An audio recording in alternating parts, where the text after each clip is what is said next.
a Emanuele Durand di venire qui e procedo a presentarlo ancora prima che si sieda. Maître de conférence in Histoire de l'art, in Histoire de l'art moderne all'Università di Paris-Sorbonne. Ha avuto un itinerario, direi, originale, perché viene da studi di egittologia, cosa che trovo, come dire, appassionante e affascinante. E poi è stato a Villa Medici, ha fatto la sua, ed è approdato alla storia dell'arte moderna, tesi di dottorato su Étienne Dupeyrac e sulla scia di questa tesi di dottorato ha continuato a occuparsi di temi che sono a cavallo, diciamo, fra Italia e Francia, la storia dell'arte, la storia della cultura tra 5 e 600 tra Italia e Francia. Da una parte i rapporti fra arte e immaginario artistico e antichità e immagine dell'antico, tema su cui ha coordinato un convegno recente, l'artiste et l'antiquaire, l'étude de l'antique et son imaginaire à l'époque moderne, i cui atti sono appena usciti, se non mi sbaglio. Sono usciti. Infatti, e poi l'altro tema di cui si occupa è quello delle fontane, fontane monumentali, ornamentali,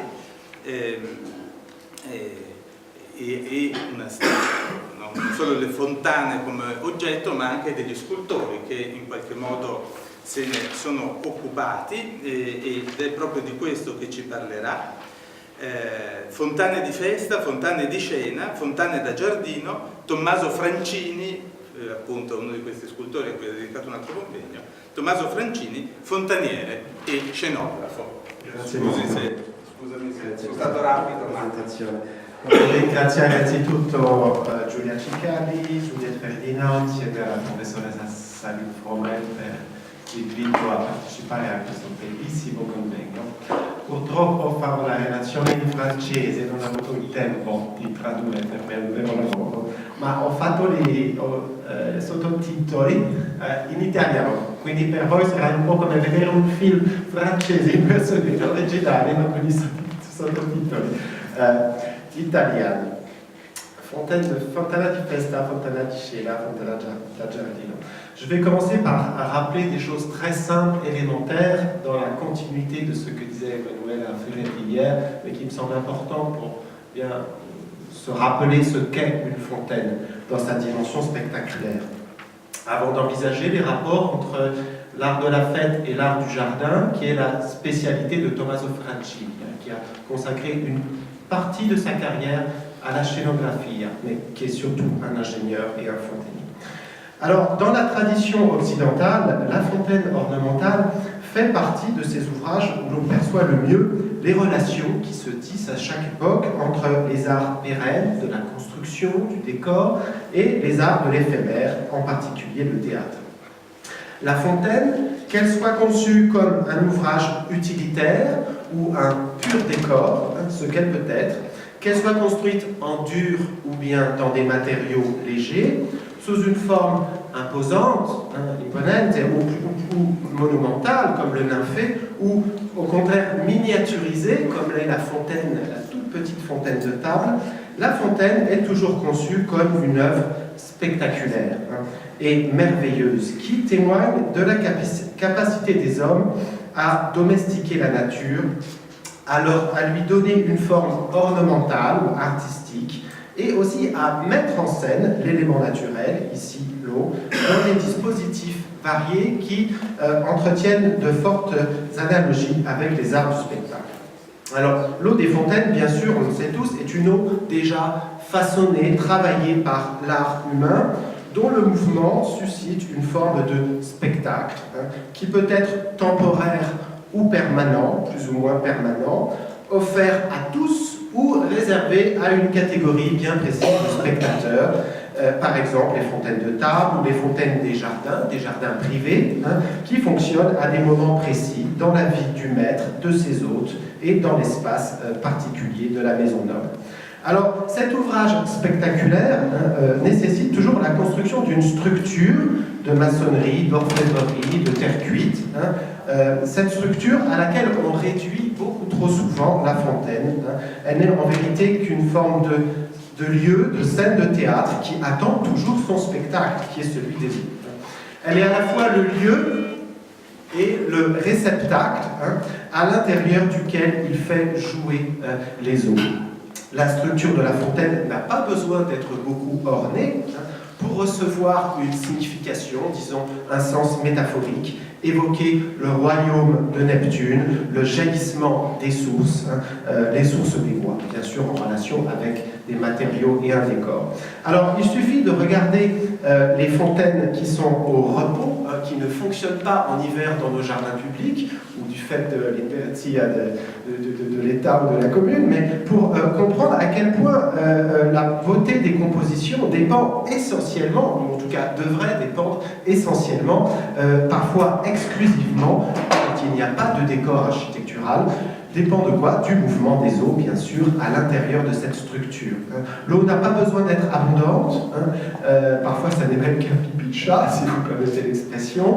Elle n'a pas seulement pour fonction de relier par un jeu de lignes ou de formes fréquentes, notamment chez les Florentins, relier les éléments du décor, mais c'est d'abord le mouvement des eaux, la dynamique des eaux qui fait de l'ouvrage une œuvre d'art, et c'est par ce mouvement des eaux que cette œuvre est aussi un spectacle, dynamique. Alors, très souvent, on le sait tous, l'eau joue son propre rôle. Elle représente, en quelque sorte, l'eau naturelle sous ses différentes formes, propriétés, dans le théâtre de la nature, qu'est souvent le jardin. C'est très clair à Prato, mais c'est très clair dans beaucoup de fontaines. Elle évoque donc le jaillissement des sources, la chute de la pluie, les étendues marines, le regno subacquatico di Nettuno, qui est là sous une cloche d'eau ouverte pour que l'on comprenne le fonctionnement ici. Mais l'eau est aussi, bien sûr, on le sait tous, un matériau naturel plastique qui se prête à des transformations artistiques plastiques. L'eau est malléable comme l'argile, ductile, léger comme l'air, comme le vent, translucide, façonnable comme un morceau de verre en fusion qui serait travaillé par un maître verrier. Donc elle va être mise en œuvre par le fontainier qui se fait artiste par la qualité de ses compositions. L'eau va pouvoir suggérer le mouvement, parfois même l'accomplissement d'une action.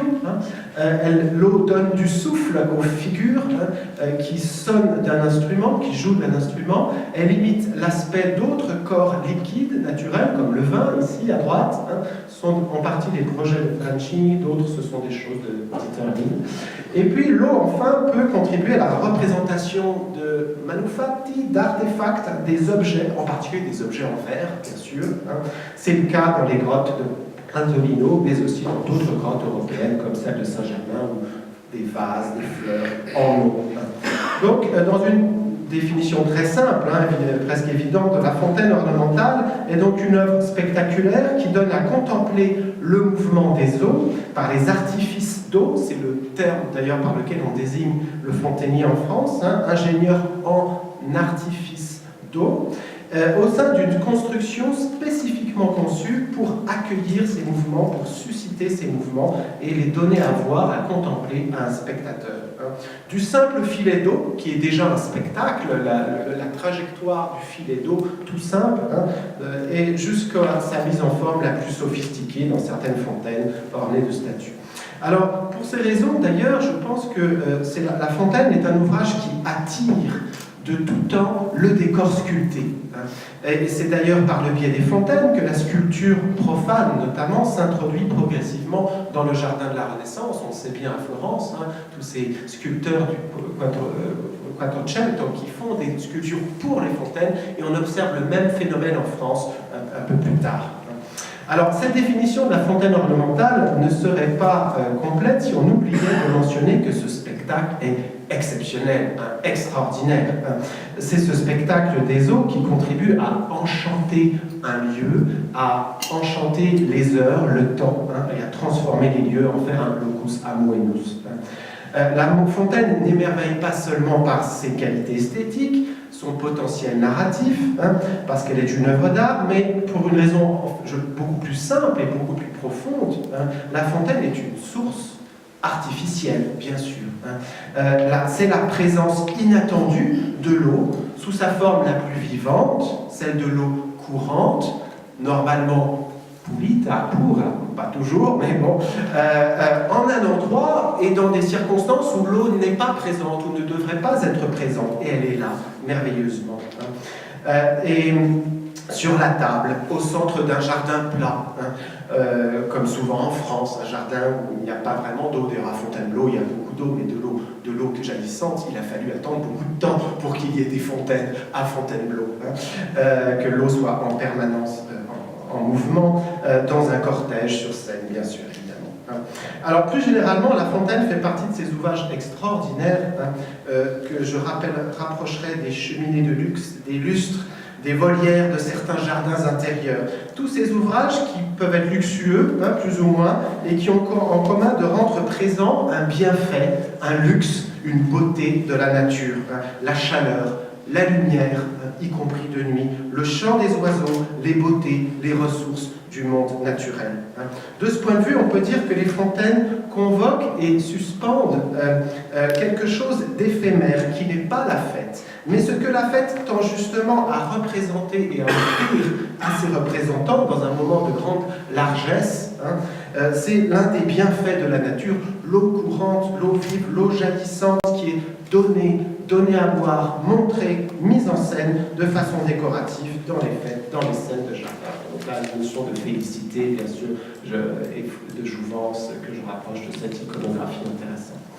Alors, pour ce qui est de la construction des fontaines, elle exige bien sûr au moins deux ordres de compétences, la capacité à conduire les eaux sur de longues distances, et enfin à les mettre en œuvre artistiquement dans une construction.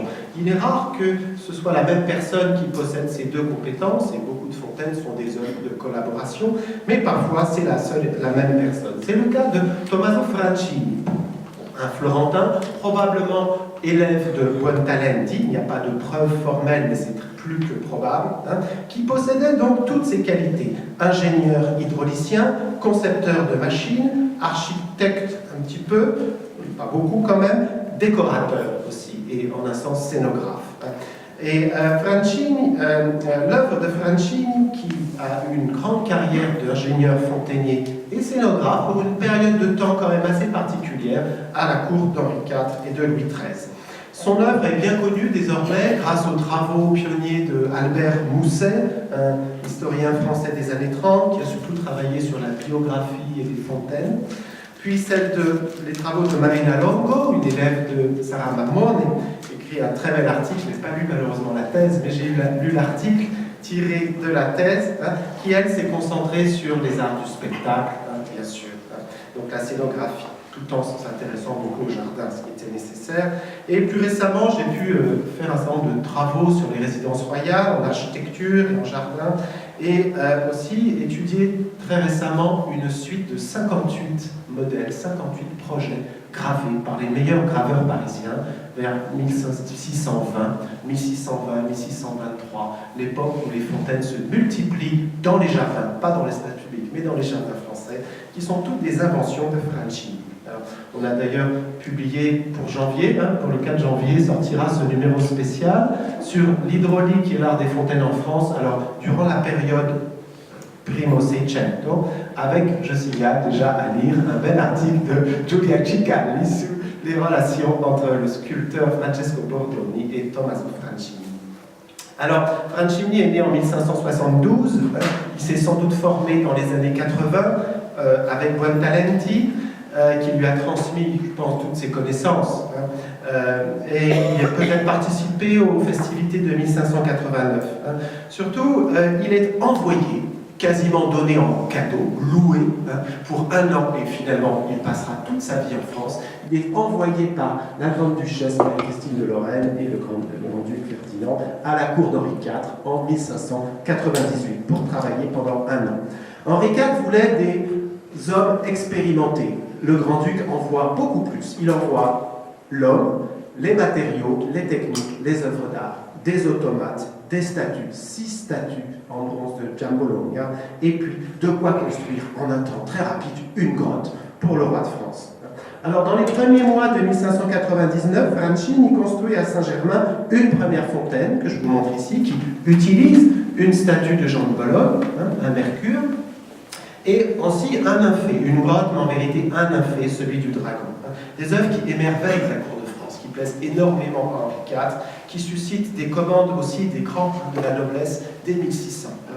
Alors, Francini s'installe en France, il est rejoint 2 ans plus tard par son frère, Alessandro, et ils deviennent donc les fontainiers et ingénieurs en artifice d'eau de la cour. 3 grandes commandes, je ne vais pas m'attarder, mais pour qu'on ait une idée quand même de l'essentiel de leur activité.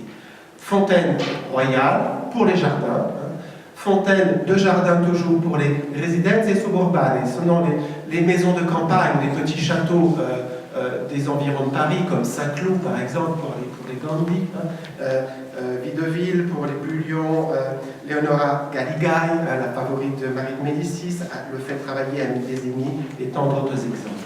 Et puis enfin, avec des choses extraordinaires comme la fontaine de Neptune, qui a aussi une dimension proprement scénographique, et puis l'ingénierie. C'est très important. Francini est certainement l'un des principaux concepteurs, pas tout seul. Toutes les grandes entreprises de l'époque sont collectives, toujours. C'est pas du tout dans l'idée d'Henri IV de tout confier à un seul artiste, au contraire. Mais il a certainement beaucoup travaillé à l'Aqueduc, l'Acquedotto Medici, qui portava à Giardino Maria de Medici à Luxembourg, et aussi à toute la ville de Paris. Alors, en marge de ces travaux d'ingénieurs et fontainiers, dans la continuité, je dirais, de ces travaux d'ingénieurs et fontainiers, qui sont l'activité principale de Francini, il a travaillé à la conception de décors, de fêtes, de machines, de scénographie, pour des entrées, des carousels, des ballets de cour, des représentations théâtrales. Cette partie a été très bien étudiée par Marina Longo, qui insiste sur 2 points importants pour notre réflexion. La précocité de ses travaux dans le domaine de la scénographie. On savait depuis longtemps que Francini avait participé aux préparatifs d'une Ingresso Triomphale en 1610 pour Marie de Médicis, festivité annulée 3 jours avant par l'assassinat d'Henri IV. Mais il semble bien, et je pense que Marina Longo a raison, qu'il ait travaillé avant cela, à partir de 1610, à la scénographie de 2 ballets, celui de Monseigneur de Vendôme, et puis, une comédie, Bradamante, en 1611, où joue Élisabeth de France et les princesses.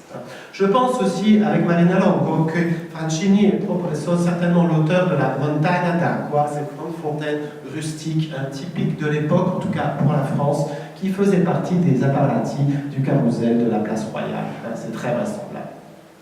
Alors, à partir de 1615, la participation de Francini est claire, elle est documentée. Ce sont les grands ballets qui vont être dansés par Élisabeth de France, puis par le roi lui-même, Louis XIII, à partir de 1617. Premier livret illustré aussi, ce qui est important, premier livret illustré d'estampes. Alors c'est surtout celui de 1617, malheureusement. Tout cela jusqu'en 1627, et après, fini. Apparemment, il n'y a plus de participation de Francini. Il est remplacé par d'autres, en vérité. Autre remarque importante, et là je ne fais que reprendre, répéter, j'espère sans trop d'erreur, les remarques de Marina Longo, des conclusions, l'importance des constructions de bois, des machines et quelques innovations techniques introduites ou développées par Francini dans le domaine de la scénographie. L'importance des grands échafauds, des palchi pour l'audience et pour la scène, bien sûr. Palchi pour la salle, où les spectateurs sont disposés sur 2 niveaux de galerie autour du baldaquin royal. Alors, peu de représentations à l'époque, mais c'est vrai qu'il suffit de regarder, je crois, les apparati pour le per il battesimo de Delfino nel 1606 nel cortile ovale, con la forma di teatro di Fontaine, pour avoir une idée des palchi di teatro. Et puis aussi les palchi pour la scène, des échafauds qui vont soutenir le décor, bien sûr, soutenir les toiles peintes notamment, mais aussi accueillir des objets, des ornements en relief qui sont fixés, comme ici à droite, les arbres du premier plan ou bien les fontaines à gauche. Toujours très gradini, qui font le lien entre la scène proprement dite et la place. Mais ces chapeaux donc, sont aussi des coulisses, quinte coulisses pour les acteurs, pour les machines, avec des portes qui permettent d'entrer sur scène, et puis derrière toute une machinerie.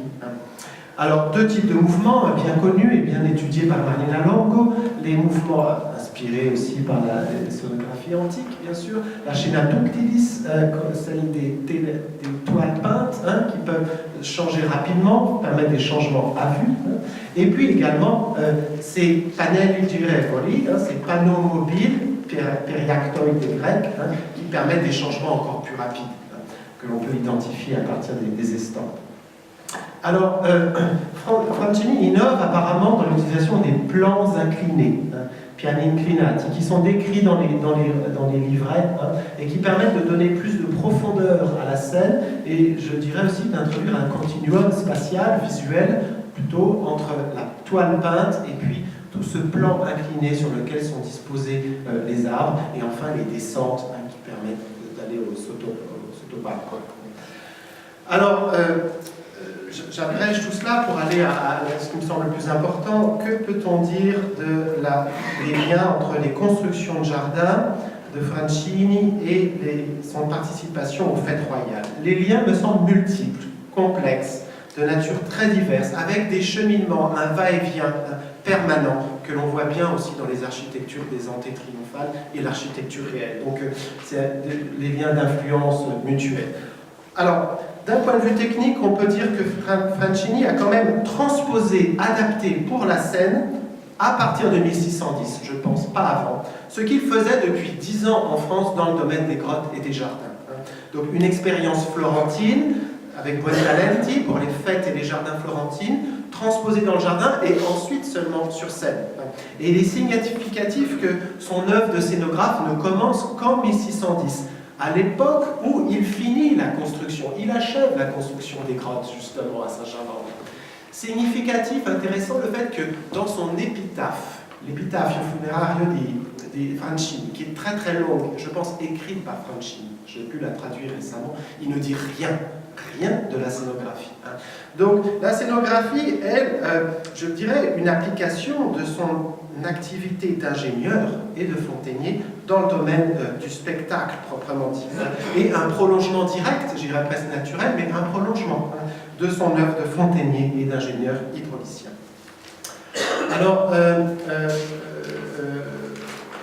les 4 grottes construites avant 1610 sous les terrasses de Saint-Germain étaient des espaces enterrés, des grottes souterraines, mais de très grandes dimensions, qui abritaient chacune un grand nymphée en bout de salle, à l'extrémité de la salle, et l'ensemble conçu vraiment comme un espace, on peut dire, scénographique.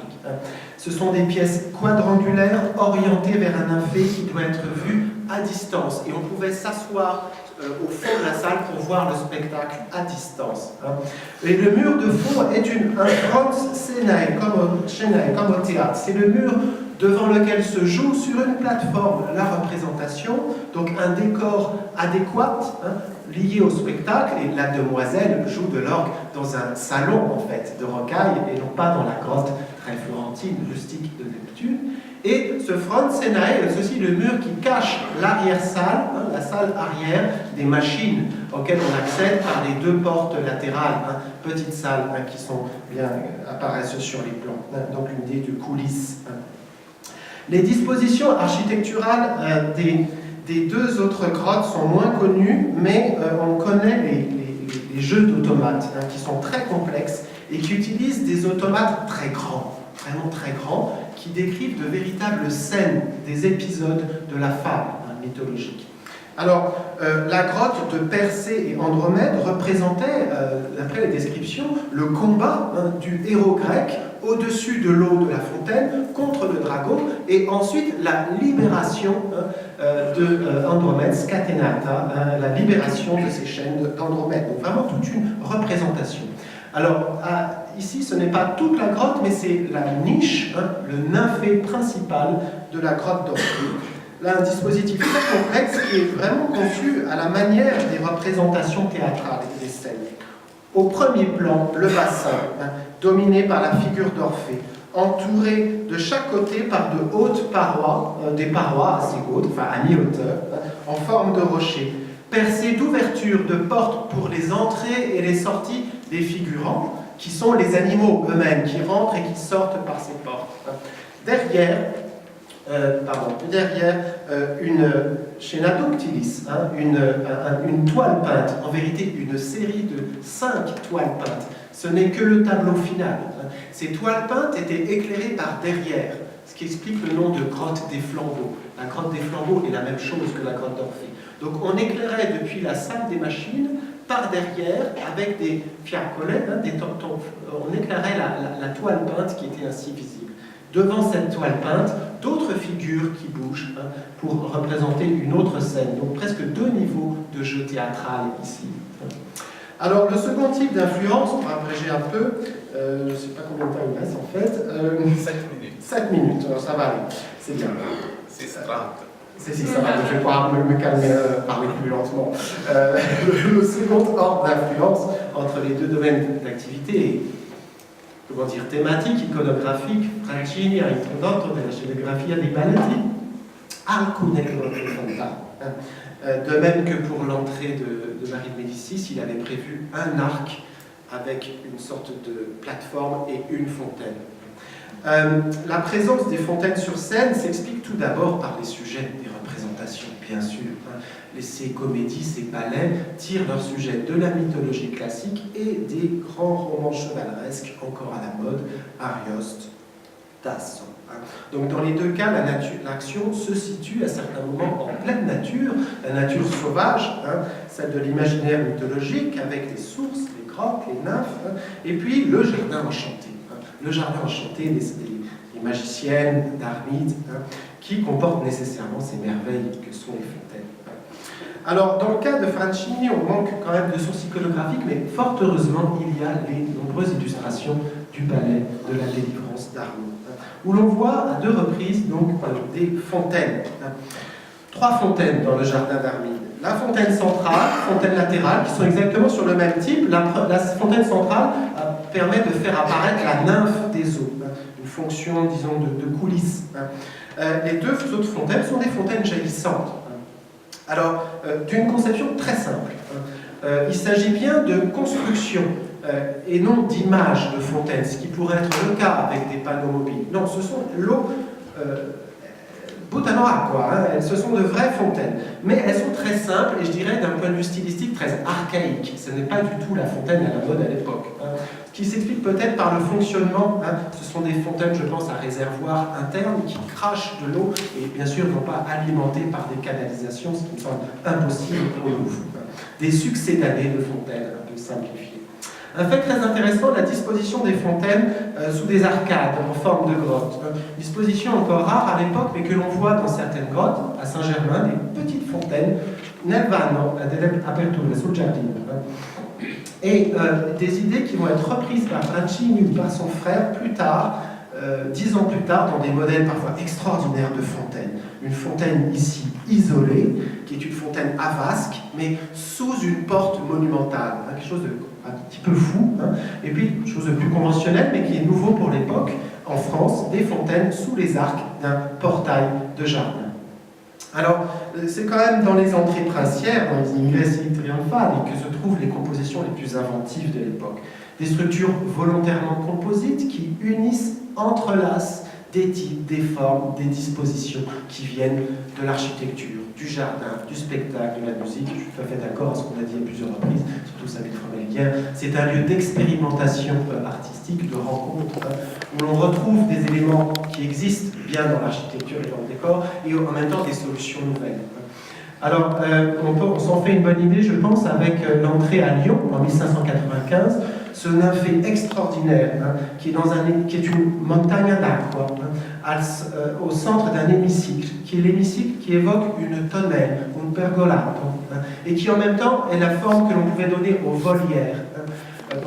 Et ce sont 3 pavillons dans lesquels se trouvaient les musiciens, donc clairement l'allusion à la musique ici artificielle, mais aussi celle des oiseaux dans la volière. Donc là, c'est à la fois la volière, pergolato et les ninfeo qui sont vraiment unis. Alors, et on en trouve, non pas la transposition, mais des échos, et dans les 2 sens, un peu plus tard à Fontainebleau, la galerie de la volière, avec sa porte triomphale qui devait être quand même rappelée, celle aussi des entrées royales, un nymphet rustique et un décor intérieur qui évoquait la tonnelle. Donc vraiment un mélange des médiums et des genres. Alors je finirai là-dessus. Pour l'entrée de Marie de Médicis à Paris, Tommaso avait prévu un arc rustique extraordinaire, un arc rustique que je dessinais sur un coin de papier avant de venir, avec un plan, comment dire, une plateforme surmontée d'une vraie fontaine, puisque c'était l'allégorie de l'île de France qui avait le visage, les traits de Marie de Médicis, donc un portrait allégorique de la reine à travers la région ici, Île-de-France, sur une île mobile, une plateforme mobile au milieu des eaux, évocation de l'île de Délos, donc assimilation de la reine à Latone, mère de Apollon et Diane, et ici la reine qui sera féconde, la reine Marie-Médicis, entre deux statues fluviales qui versent de l'eau dans la fontaine.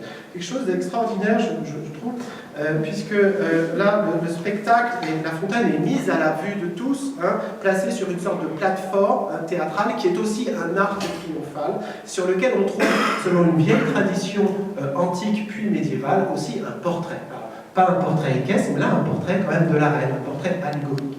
Donc là, on a un peu la compénétration de beaucoup de choses dans cette construction éphémère extraordinaire. Un arc triomphal et une fontaine. Alors moi, ça m'évoque des choses a priori très éloignées, en même temps très proches. Le frontispice d'un traité d'agriculture très important de l'époque, celui de Olivier de Serres, qui s'inspire de la porte centrale de la loggia de la petite galerie du Louvre, qui donne sur le jardin du roi, et qui est aussi une plateforme sur laquelle on montre le roi au milieu de son jardin. Et puis des modèles de nymphées à deux niveaux, livelli di bacini molto complessi per l'epoca in Francia, o dei ninfei che sono fontane isolate ma anche concepite come portoni o porta trionfale. C'est le modèle en bas de la fontaine en porte. Et enfin, un autre nymphée à droite. Tout ça des inventions de Francini 10 ans plus tard. Je voudrais finir par ça, ce tableau de Claude de Roët pour le cardinal de Richelieu, fait partie d'un ensemble qui est une allégorie des saisons, en même temps une célébration de la cour de France. Ici, Anne d'Autriche, reine de France, vertueuse, épouse féconde aussi, elle représente le Philippe, il y a le jeune Louis XIV, elle est représentée sur un char triomphal, un char de fête, dans une sorte de porte qui évoque les constructions des entrées, mais qui évoque aussi le type de décor que l'on a dans les periactoi sur scène, au moment de la présentation finale du roi et de sa cour, dans les palais de Francini. Donc là, il me semble qu'il y a un lien évident. Et à l'arrière-plan de la représentation du triomphe d'Anne d'Autriche, au-delà de la scène, l'équivalent des tableaux que l'on a, des teledipinte de la scénographie, de la scène adultilis. Ici, c'est une vue des jardins de Saint-Germain-en-Laye. Là aussi, dans le domaine de peinture, on retrouve un peu la mescolanza di queste fonti e modelli. Grazie.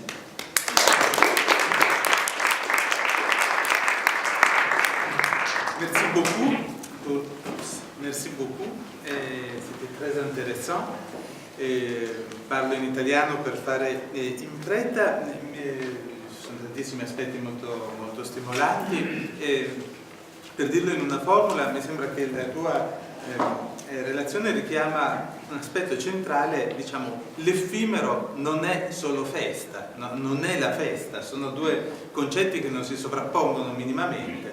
Nel caso delle fontane non sono necessariamente legate alle feste, come più generalmente, diciamo, il disegno dei giardini, l'artificio della natura non è necessariamente festoso, però mi sembra che da quello che dici effettivamente c'è un rapporto ed è un rapporto spesso di maestranze.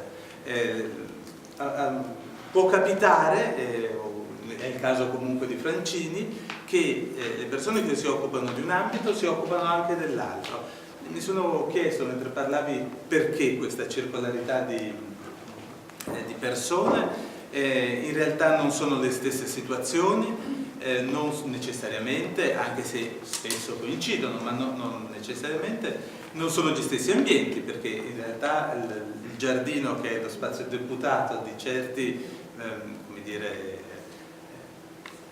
orchestrazioni effimere, non è necessariamente uno spazio deputato delle feste, che possono avere altri luoghi. E mi chiedo se ci sia un aspetto che li collega, che è quello dei materiali. A volte si tratta di persone che sono degli specialisti nell'uso, nella trasformazione, nel marchingegno, diciamo, di certi materiali che entrano in gioco nelle diverse situazioni. Io apro il dibattito, manterrei forse adesso vi do subito la parola, manterrei dibattiti separati, ma concentrerei tutte le domande in modo da fare più in fretta, quindi chiederei a tutte le persone che hanno delle domande di farle subito e poi tu dai una risposta. C'est plus une remarque qu'une question. Ce que je trouve très intéressant, et je pense qu'on n'en a pas assez parlé, et votre communication le fait très bien, c'est que, je ne sais pas si c'est vraiment à partir de la fin du XVIe, mais finalement les manifestations éphémères, que ce soit les spectacles, les fêtes, le théâtre, se passent de plus en plus souvent dans des structures qui ne sont pas éphémères, mais qui sont de plus en plus durables, voire pérennes. Et je crois que ça c'est très important de le dire, parce que finalement on l'a assez peu dit jusque-là, c'est que l'éphémère se passe dans des choses, dans des structures, ou dans des lieux qui ne sont pas forcément éphémères eux. Vous avez montré les malfaits, les grottes, les spectacles qui sont finalement parce que les scènes de théâtre sont éphémères, là. C'est dans des structures qui ne sont pas éphémères. Oui. Alors là, pour l'histoire du jardin en France, C'è un'altra domanda. No, naturalmente la mia non era una domanda, era un'affermazione. Hai illustrato molto bene, e non è un limite del relatore, ma Francini non era un genio. Francini non era un genio, c'è una differenza abissale tra le cose di Pratolino, ed è Pratolino la paternità assoluta di tutte le cose di Francini. Francini viene mandato all'estero su richiesta del re Enrico IV, ma come sempre fanno, i medici non mandano mai la loro prima scelta, i medici mandano sempre qualcuno che anche nel caso passasse non è poi così grave. E questo è il caso di Francini, che infatti brilla in Francia perché c'è un'arretratezza, diciamo, tecnologica, se non culturale, in Francia rispetto alla situazione artistica dei medici. Si conferma che non è un genio, è però importantissimo, cioè è importantissima l'esportazione dei documenti, è assolutamente Pratolino. Francini ha un quaderno della memoria in cui squaderna tutte le cose di Pratolino, direi. La sua inventiva è veramente molto ridotta. Oui, c'est vrai. Anche se la seconda scelta è di alta qualità. È importante la esportazione e la importazione. Naturalmente in un terreno diverso, Francini poi insomma, ovviamente si adegua con grande brillantezza ai costumi della Francia. A parte che a lui non importava, credo neanche più che tanto essere un artista, in lui c'è tutto anche questo itinerario personale di nobilitazione. Questo direi che va assolutamente sottolineato, perché sono tutte veramente ripetizioni delle cose di Pratolino, che forse va, mentre tante altre cose fiorentine sono sopravvalutate, forse Pratolino va invece ristudiata molto. Il suo ruolo come di fontaniere è più interessante secondo me, perché lui ha direttamente contribuito allo sviluppo in Francia di una tipologia abbastanza nuova e ricca, diversa di fontane con una vasca, due vaschi, il fei, molte statue. È un grande tecnico, non è un grande inventore, perché anche gli automi sono tutti gli automi di buon talento. Non ha il genio di buon talento. No, assolutamente sono quelli, né quello di Lotti che andrà in Stein. E poi invece un'altra cosa, poi finisco di pontificare, non è che i soggetti, che ci sia bisogno dell'acqua perché ci sono i soggetti acquatici, ma si scelgono i soggetti acquatici perché sono più efficaci perché sono nella selezione che avviene nei decenni, nella selezione dei soggetti drammaturgici che fanno effetto, che fanno, come dice Firenze, comparita, quelli acquatici sono quelli che piacciono di più, come quelli che piacciono di più sono quelli dei voli, per cui ci si concentra sul Perseo e Andromeda, per esempio, che è infallibile rispetto ad altre situazioni drammaturgiche più terrestri. Quindi direi che è viceversa, cioè non è l'esistenza dell'acqua che determina la scelta dei soggetti, ma viceversa. Sì, ma il ballet della Delivrance di Renaud è l'unico balletto dove si vedono delle frontali in cielo, giusto? Sì, però oltre al balletto comincia a esserci anche il melodramma, cosa di cui non abbiamo assolutamente parlato, però nell'effimero c'è stato, e moltissimi dei soggetti melodrammatici che sono ariosteschi e tassiani amano, diciamo, questo risultato macchinistico nell'atto. Pour répondre à votre remarque, Franchini c'est un ingénieur aussi, un spécialiste de l'automate. Anche il fratello, che forse avait une plus grande compétence dans les automates. Et donc c'est sa capacité à construire des machines, des automates, qui explique sa présence dans les entrées royales. Je ne le vois pas comme un iconologo, come ha scritto Marina Longo, no. Non scrive il libretto, e lavora sempre in relazione con gli architetti di corte. L'ingegnere è un tecnico. Quindi è il tecnico. E fa una parte del decoro, ma non tutto, non è l'ideatore. Forse addirittura nasce più capomastro che ingegnere. Si. Et il était vraiment entrepreneur. Il savait faire de l'argent avec ça aussi. Donc il dirige les travaux, maître d'œuvre, mais pas non plus celui qui conçoit tout, et c'est pas du tout dans la manière d'approcher les chantiers à cette époque. Au contraire, il répartit le travail entre plusieurs personnes.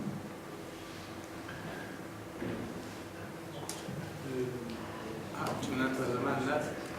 Non, il y a une question qui s'impose après avoir écouté ce matin Sara Taglialagamba avec toutes ces techniques et pratiques développées par Léonard. Est-ce qu'il y a encore quelque chose qui lie Franchini à Léonard? Est-ce qu'il y a éventuellement des choses en France, après le séjour de Léonard, qui sont devenues des espèces de traditions avec lesquelles Franchini aurait pu renouer? Bon, je sais, c'est un peu compliqué, Oui, parce qu'il a amené toute une tradition par Florence. Ça me semble trop loin. Il ne faut pas sous-évaluer l'importance des ingénieurs français aussi.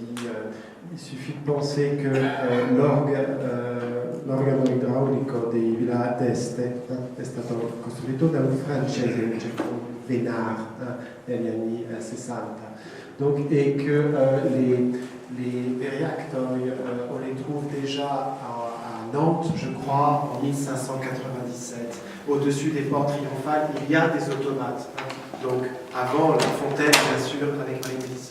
Donc il y a aussi quand même toute une expérience, une perizia, je peux dire, française, ou étrangère, ou flamande dans tous ces domaines. Le contemporain de Franchini, c'est Salomon de Caux, Diepois, normand, et certainement rivaux. Les gravures dont j'ai parlé sont publiées juste après les Fontane di Roma da Maggi, Giovanni Maggi. Et c'est le même genre, sauf que Maggi est un peintre et pas du tout un ingénieur, et juste après Hortus Palatinus. Donc il y a, voilà, il n'est pas le seul, mais il a trouvé sa place à la Cour de France, ça c'est sûr, car Henri IV l'a apprécié. Donc je pense c'est possible, mais ça ne me semble pas vraiment nécessaire, d'autant qu'il y a moins de talent. Donc je pense effectivement c'est la transposition, c'est une connexion d'automates à la manière florentine que veut le roi. Néanmoins, les dernières grottes, à mon avis, étaient beaucoup plus complexes. Malheureusement, on n'a pas de vue d'ensemble des deux dernières grottes, mais les automates devaient être quand même assez extraordinaires, à mon avis, au même niveau que... et il a mis beaucoup de temps pour les construire, au même niveau que par château de l'eau. Au début, il a fallu faire très très vite. En 2 ans, il a dû faire le maximum. Donc c'est plus ou moins bien fait, comme les châteaux royaux qui, au bout de quelques années, se cassent la figure parce que c'est pas très bien construit. En tout cas, le château neuf n'était pas très bien construit. Il fallait faire très très vite pour Henri IV. Io volevo puntualizzare una cosa, che purtroppo gli studi attuali non hanno messo ancora bene in luce l'apporto degli ingegneri italiani chiamati alla corte di Blois, per esempio, tra cui capeggiava Fra Giocondo, che naturalmente si era occupato delle forniture d'acqua, dei condotti d'acqua per la villa di Poggio Reale a Napoli, un altro punto cardine per gli studi anche dei giardini all'italiana, naturalmente a Firenze. E quindi uno studio secondo me più accurato che mette in luce l'apporto di questo cantiere italiano, tra l'altro 1501-1504, quindi molto prima rispetto a... E poi io ho trovato come punto di contatto, come riprova diciamo, degli influssi di Leonardo, naturalmente il più grande trattato di idraulica che viene poi edito in Francia di Benidorm, naturalmente. E quindi la mia riprova sugli influssi di Leonardo è se le cose che Leonardo fa per i comitati francesi io poi le ritrovo in qualche modo nel Benidorm. E questo forse magari servirebbe naturalmente una volta puntualizzate queste personalità chiave anche rivedere nella traduzione francese che cosa arriva. Quindi non so il Francini, naturalmente io conoscevo il Francini in particolar modo per il lavoro di Giulio, naturalmente bellissimo, però soprattutto per l'automa, perché avevo visto che cosa succedeva poi in Francia dopo a seguito anche dei leoni britannici. E naturalmente l'automa del Francini è un congegno bellissimo che mescola quindi un'alta consapevolezza meccanica e tecnica con l'ausilio appunto dell'idraulica, la maestrale delle acque. Sì, naturalmente. Però si potrebbe fare anche il discorso inverso, che cosa della tradizione, poi si ritorna naturalmente a Verrocchio, anche per il fatto che lo stesso Verrocchio era costruttore di fontane, però cosa si sa di questo? Niente. Ma io non so valutare i Francini, tutti questi discorsi vanno ovviamente benissimo. Non so quanto siano attribuibili a Francini, cioè, mi sembra che la figura di Francini sia molto chiara. È un eccellente capomastro, ingegnere, competente di tecnologie idrauliche e costruttive, che viene chiamato per una politica di mise à jour da parte di Enrico e poi agisce in particolare nel periodo della reggenza. E anche questo è abbastanza importante. Nel periodo della reggenza, che è di nuovo un periodo nel quale Maria si riappoggia alla cultura e ai risultati fiorentini. La filiera leonardesca secondo me non riguarda tanto Francini, non c'è coscienza storiografica, cioè è molto sofisticato il discorso di Sabine e credo che meriti un approfondimento orizzontale diverso. Francini secondo me è un eccellente esempio di una eccellente artigianalità, ma credo che assolutamente lui si sia portato sostanzialmente tutto da Firenze per impiantarlo poi nella pratica